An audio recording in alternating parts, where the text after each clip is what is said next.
Hey guys, it's Arlene again. Welcome back to our channel. So today I'm going to show you how I do my makeup pretty much for every occasion, whether I'm going to work, going to school, going out for drinks, going grocery shopping, taking selfies. You get the point. So first, I'm going to put some primer onto my fingertips and spread it on my face. And yes, that face is mandatory. And then I'm going to spread it and make sure to wash your hands before doing this so you don't put bacteria from your hands onto your face. Then I'm going to take my dirtiest brush and putting my favorite setting spray onto the brush. I feel like this makes the foundation last longer. I don't know if it's actually true, but I feel like it does. And then I'm gonna grab my favorite foundation, mine is this one, and put it right on my face. I make sure to tap the foundation onto my face, not drag it, because when you drag it you get streaks on your face and nobody wants streaks on their face. Or maybe you do, I don't know.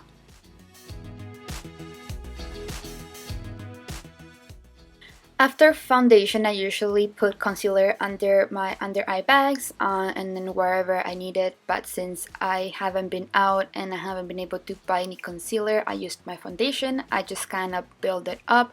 Make sure to use your ring finger and be very gentle with the skin under your eyes. So yeah, just keep building it up. And also if you hear a revving of an engine in the background, it's because my neighbor is riding their motorcycle in their backyard. So once you're happy with the coverage that you got, we're gonna move into translucent powder. I use this one. I don't know what it's called. I'll put it on the screen. And I don't put a lot, depending upon how much coverage you want. You can put a second layer. I only put one. I only leave it for about 3 minutes because if I leave it for longer, I look really weird. I also really like putting it on my jawbone, kind of like that. It just gives your face more definition, and I will leave this for longer. I don't do it all the time, but this time I was gonna be taking selfies and I wanted to look really angled and sharp. I don't know what I'm trying to say.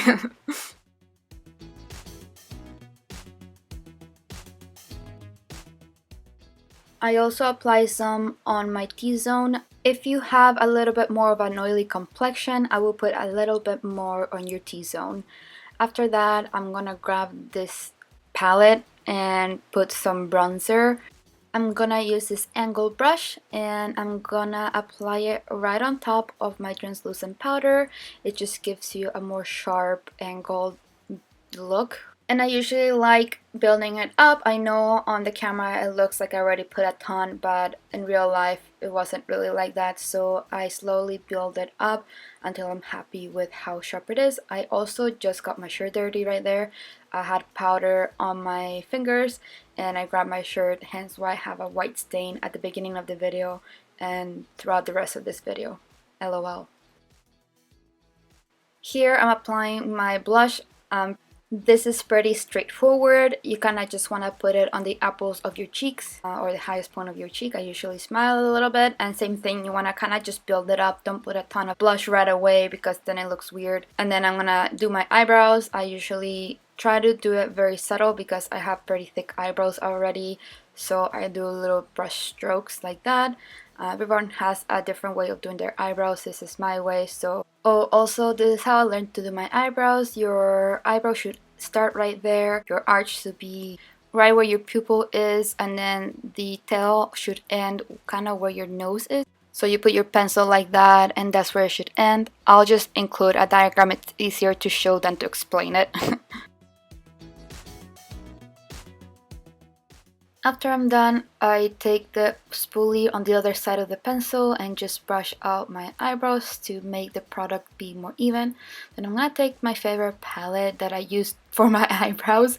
So I take this angled brush and use this brown color on the palette, and I'm going to make my tail a little bit more defined to give it more of a sharp look. We're going for angles and sharpness here on this tutorial apparently. Also, I never really filmed myself doing my makeup, so I think I was so focused on doing a good job that I forgot to brush off the translucent powder off of my jawbone, but you want to make sure you brush that off before it gets too white.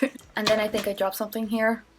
Anyways, this is the palette I'm gonna be using as my eyeshadows. I'm gonna use those two colors. I'm building up the eyeshadow until I'm happy with the color. So I put it on my crease and try to blend it all over my eyelid. This is what I do to make it seem like I put a lot of effort on my eyeshadow, but I really just mixed two colors and just blended it in really well. Then I'm going to use this lighter color and put it on the inner part of my eye just to make it a little bit lighter. And then I also put a little bit on the arch of my eyebrow. Also, I'm sure this goes without saying, but I'm not a makeup artist, so please don't judge me.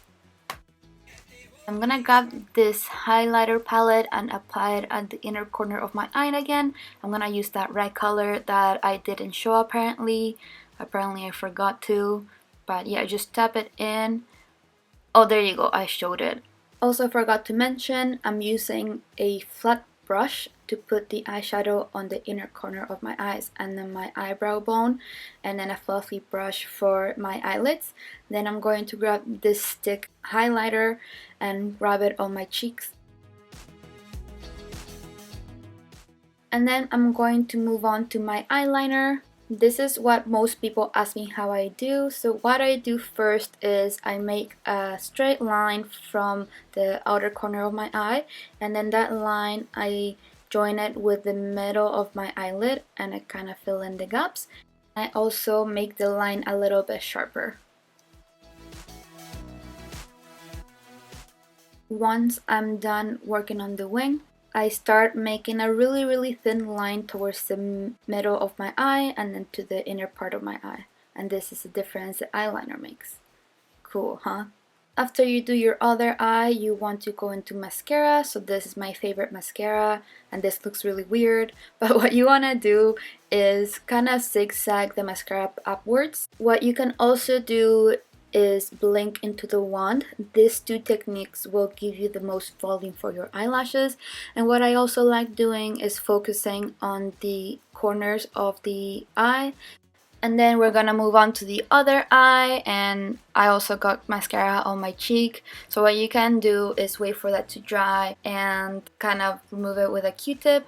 And then this is optional, it's really up to you, but I line my lips and then I used liquid lipstick. You can use your favorite brand or shade, but then I ended up not liking it, so I removed it and I just put some lip balm on. But this is an example of how you can easily make a look go from daytime to nighttime. You can just carry your favorite lip gloss or liquid lipstick and bam, you're ready for a night out. But since I'm staying home and not doing anything special, I put this lip balm on. It's tinted, so you still get a little bit of color on your lips. This video wasn't really meant to be a daytime, nighttime look thing, but because I'm so indecisive, it ended up being that way. But if you liked this video or if it was helpful to you in any way, please give it a thumbs up and make sure to subscribe to our channel for more adventures. We'll see you next time. Bye!